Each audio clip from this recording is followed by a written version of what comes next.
अहिरौला क्षेत्र में टुकड़ों में हुई हत्या का आजमगढ़ पुलिस ने किया खुलासा। मुख्य आरोपी पुलिस मुठभेड़ में हुआ घायल। 16 नवंबर को अहिरौला के पश्चिम पट्टी के पास कुएं में मिली थी लाश।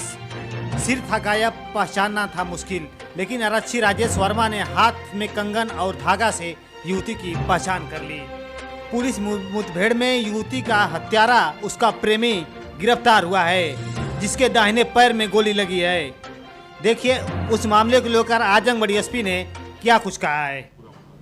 16 तारीख को थाना क्षेत्र अहिरौला में पश्चिम पट्टी के पास सड़क के किनारे एक कुएं में अज्ञात युवती की डेड बॉडी मिली थी, जिसमें सिर नहीं था और बॉडी को अलग अलग पार्ट्स में काटा गया था। जनपद पुलिस के लिए एक बहुत बड़ी चुनौती थी इस घटना का खुलासा करना और इसमें जो भी अभियुक्त शामिल है उनके खिलाफ कार्रवाई करना। इसके लिए 5 अलग अलग टीमें गठित की गई थी, जिसमें एडिशनल एसपी हमारे दो सीओ साहिबान और समस्त थाना प्रभारियों को लगाया गया था। अलग अलग जनपदों में टीमें भेजी गई थी शिनाख्त करने के लिए। बहुत महत्वपूर्ण रोल थाना अहिरौला पर नियुक्त आरक्षी चालक राजेश वर्मा के द्वारा इस घटना में इनका महत्वपूर्ण रोल रहा। लड़की की शिनाख्त आराधना प्रजापति, इनकी उम्र लगभग 22 वर्ष है। ये इसहाकपुर गांव के रहने वाले हैं। इनके रूप में इनकी शिनाख्त हुई, जो डेड बॉडी के हाथ में कंगन था और हाथ में एक धागा था और पैर में जो नेल पॉलिश थी। इसके आधार पे पुलिस को ये संभावना लगी कि ये डेड बॉडी उनकी हो सकती है। परिजनों से बातचीत की गई, विस्तार में तफ्तीश की गई, सीडीआर एनालिसिस बहुत डिटेल में किया गया। इस सीडीआर एनालिसिस के आधार पे और सारी तफ्तीश के आधार पे प्रिंस यादव, एक अभियुक्त जिसका पिछले 2 साल से मृतका के साथ संबंध था, इसको पुलिस के द्वारा गिरफ्तार किया गया। कड़ाई से पूछताछ करने के दौरान इसने पुलिस को पूरी कहानी बताई कि किस प्रकार से इसने घटना कारित की। कल रात्रि को इसको गिरफ्तार किया गया। 5 टीमों ने इससे लगातार पूछताछ की है। पूछताछ के दौरान इसने बताया कि 2 साल से मृतका के साथ इसका संबंध था। ये बाहर विदेश में रहते हुए काम कर रहा था। इस साल फरवरी में मृतका की शादी किसी अन्य व्यक्ति से हो गई, जिसकी इसको जब ये जानकारी हुई तो ये विदेश से यहाँ वापस आया और इसने मृतका पे दबाव बनाया कि वो उसके साथ शादी ना करके इसके साथ शादी करे। इसने अपने परिजनों से भी ये बात साझा की और इसके माता पिता ने भी इसको ये कहा कि तुम उसी के साथ रहो, उसी से शादी करो और अगर कोई दिक्कत आएगी तो हम देख लेंगे। इस पूरी साजिश में इस प्रकार से इसके माता पिता भी शामिल थे। उनके द्वारा इसको बढ़ावा दिया गया कि अगर लड़की नहीं मानती है तो उसको रास्ते से हटा दिया जाएगा। ये लगातार लड़की से बातचीत करता रहा, प्रयास करता रहा कि वो अपनी पुरानी शादी को तोड़ के और इसके साथ शादी कर ले। लड़की नहीं मानी। 29 तारीख के बाद से, 29 अक्टूबर के बाद से इसके दिमाग में ये पक्की प्लानिंग हो गई कि इसको लड़की की हत्या करनी है। ये लगभग 2-3 दिन के लिए अपने घर से गायब हुआ। गाँव में इसने ये कहा कि मैं जयपुर जा रहा हूँ।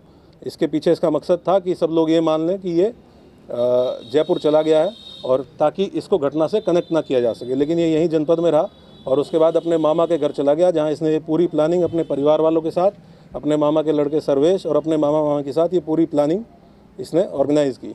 9 तारीख को इसने 9 अक्टूबर को लड़की को बुलाया फ़ोन करके, लेकिन लड़की उस दिन नहीं आई। 10 तारीख को फिर से मंदिर दर्शन के बहाने इसने लड़की को बुलाया। ये और सर्वेश एक मोटरसाइकिल से दोनों गए थे। सर्वेश इसके मामा का लड़का है। जब लड़की इससे मिलने आई उसके बाद ये उसको एक रेस्टोरेंट में ले गया, वहाँ खाना खिलवाया और इस घुमाने फिराने के बहाने शाम तक ले जाके अपने मामा के गांव के पास एक खेत में ले जाके गला दबा के उसकी हत्या कर दी। हत्या करने के बाद ये बांके से, क्योंकि इसको ये था कि डेड बॉडी मिलेगी तो कनेक्ट किया जाएगा, बांके से बॉडी को अलग अलग पार्ट्स में काटा और उन पार्ट्स को पॉलीथीन में भर के सर्वेश की मदद से मोटरसाइकिल पर रख के इसने जो कुआं है जहाँ से बॉडी बरामद हुई वहाँ पे फेंका। जो डेड बॉडी का सिर था उसको भी इसने अलग काट के अलग कर दिया था, उसको इसने वहीं नज़दीक एक तालाब में फेंक दिया। पुलिस के द्वारा इन सभी घटना स्थलों का निरीक्षण किया गया है, वहाँ से पूरा साक्ष्य संकलन किया गया है। अभी तक जो बरामदगी हुई है उसमें एक लकड़ी का बोटा तालाब से बरामद हुआ है। जो मृतका हैं उनके जो सिर का हिस्सा जो कुएं में नहीं मिला था वो बरामद हुआ है। गन्ने के खेत के पास से एक मास्क बरामद हुआ है जो मृतका का है। 2 बांके जो घटना में प्रयुक्त किए गए थे वो बरामद हुए हैं। अपहृता के समस्त कपड़े पुलिस के द्वारा बरामद किए गए हैं और उसके साथ साथ उस खेत में जिसमें घटना कारित की गई थी, जहां ये काटने की घटना कारित की गई थी, वहां से साक्ष्य संकलन के दौरान ईंख के जो पत्तियां थी जिसमें ब्लड लगा हुआ था उसको भी साक्ष्य संकलन के दौरान पुलिस के द्वारा एकत्र किया गया। इसमें फॉरेंसिक टीम के द्वारा बहुत साइंटिफिक तरीके से सारे एविडेंस को कलेक्ट किया गया है। आला कत्ल की बरामदगी के दौरान आज लगभग 2:30 बजे इसके द्वारा, जब पुलिस के द्वारा तलाशी की जा रही थी आला कत्ल के लिए, इसके द्वारा पुलिस टीम पे फायर किया गया। आत्मरक्षार्थ कंट्रोल्ड फायरिंग में जो पुलिस टीम के द्वारा की गई, इसको दाहिने घुटने में गोली लगी है, बेहोश हो गया।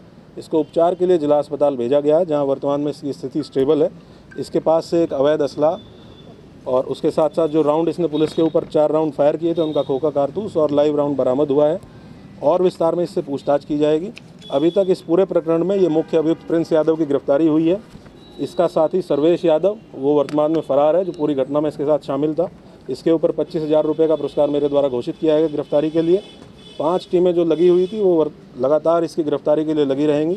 7 अन्य लोगों को भी पुलिस के द्वारा इसमें अभियुक्त बनाया गया है। इसमें जो प्रिंस के माँ और बाप हैं, प्रिंस का मामा और मामी, प्रिंस के मामा के लड़के ब्रजेश की पत्नी सुमन, इसका भी इस घटना में बहुत अहम रोल रहा। सुमन के साथ भी इसका अफेयर था। प्रिंस का अफेयर अपने मामा के लड़के ब्रजेश की पत्नी सुमन के साथ अफेयर था और सुमन, क्योंकि सुमन के साथ इसके शारीरिक संबंध भी थे, तो सुमन चाहती थी कि ये लड़की रास्ते से हट जाए, इसलिए सुमन के द्वारा भी इस घटना में इसका पूरा साथ दिया गया।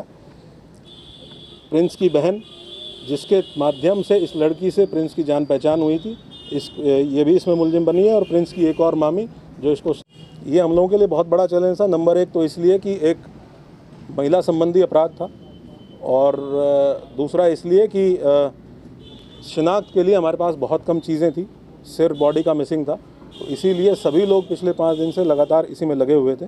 और हमारे एक आरक्षी से लेकर और हमारे एडिशनल एसपी आरए साहब तक सबके द्वारा बहुत मेहनत की गई और बहुत हम लोगों ने इसमें एविडेंस कलेक्शन भी बाकी जनपदों से भी हमने मदद ली। हमने फ़ोटो अटैच करके, जो हम लोगों को मौके से बॉडी प्राप्त हुई थी, उसके फ़ोटो अटैच करके सभी जनपदों को सर्कुलेट किया गया कि अगर किसी के यहाँ कोई मिसिंग है तो उसके बारे में जानकारी करने के लिए सभी जगह भेजा गया। बहुत बड़ा चैलेंज हम लोगों के लिए था, लेकिन अब जनपद में अपराध रोकने के लिए और अपराधियों के विरुद्ध कठोर कार्रवाई करने के लिए हम प्रतिबद्ध हैं। इसके लिए हमें कितनी भी मेहनत करनी पड़ेगी हम करेंगे और कठोर से कठोर कार्रवाई सुनिश्चित करेंगे।